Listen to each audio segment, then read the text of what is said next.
Please be advised, this podcast is not suitable for all audiences. Graphic and disturbing audio is used to help describe our content. Violence, rape, and murder is the subject of our stories, so please be advised. This is your warning.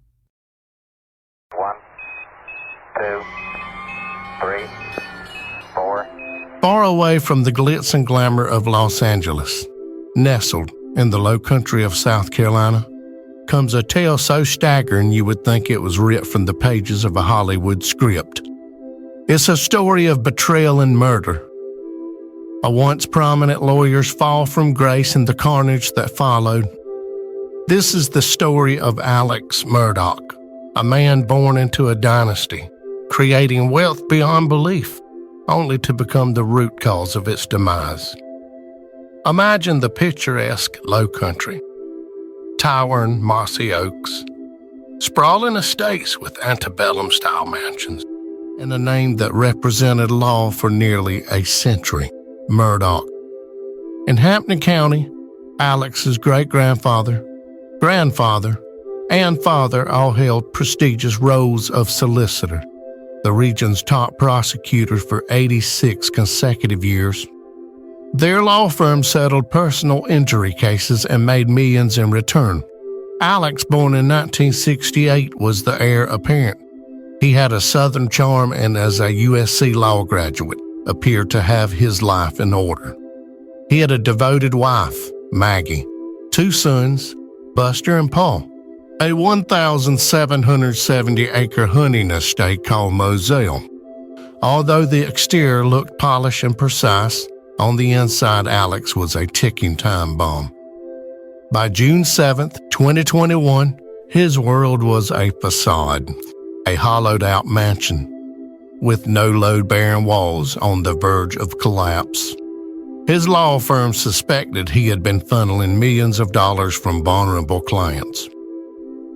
He had an insatiable appetite for opioids that very few knew about. Devouring his finances, his son Paul was wrapped up in a scandal that threatened to expose the skeletons in the Murdaugh closet.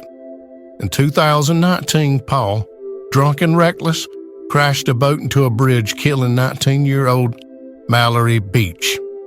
The ensuing lawsuit took a toll on Alex's finances, and a civil hearing would almost certainly expose Alex's fraudulent actions within his company. The Murdaugh name, once distinguished and strong, was now frail and corrupt and about to crack. On that tragic night, Alex called Maggie to meet him at Murdaugh. Maggie, feeling uneasy, texted a friend about that. Something was fishy.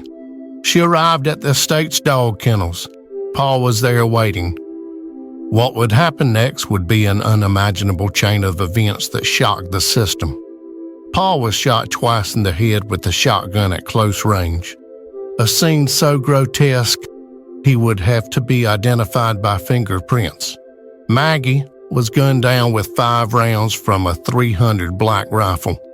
At 10:06 p.m., Alex called 911, his voice shaking as he claimed he just discovered the bodies.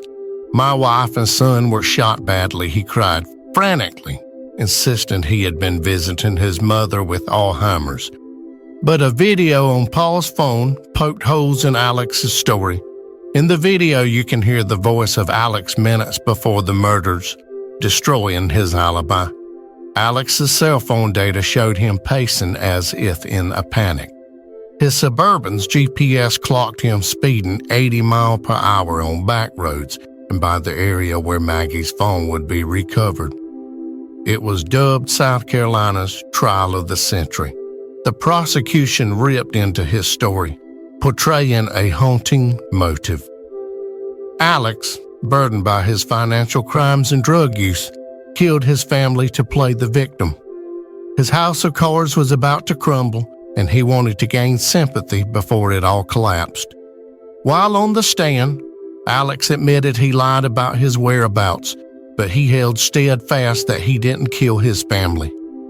After touring the ghoulish crime scene at Murdaugh, the jury deliberated for only 3 hours before returning a verdict.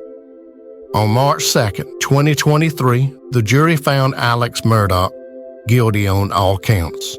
2 murder charges, 2 weapons charges.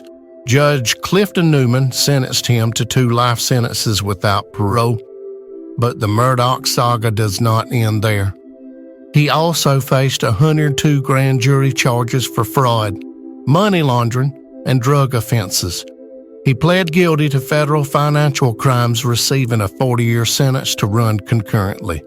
Today, Alex, now 56, remains in a maximum security prison.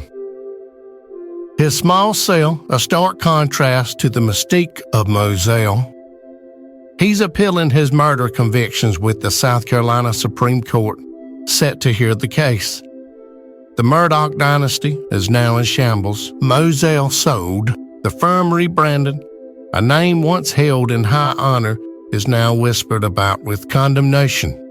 Puster, the lone heir, maintains his father's innocence, but most South Carolinians believe otherwise.